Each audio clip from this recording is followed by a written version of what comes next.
Hey everyone, welcome back to my YouTube channel. In today's video, I'll show you how to fix the could not create account. Your account cannot be created at this time error when trying to create an Apple ID. If you encounter this issue after agreeing to the terms and conditions, follow these steps to resolve it. Firstly, close the page displaying the error message.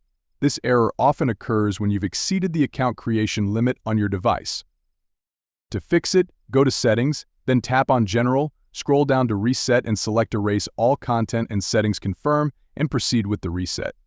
After your device restarts, go back to Settings, tap on General again and select Software Update to ensure your device has the latest iOS version. After updating, attempt to create your Apple Idaho again. If the issue persists, try creating your Apple Idaho using a browser by visiting create.applid.com.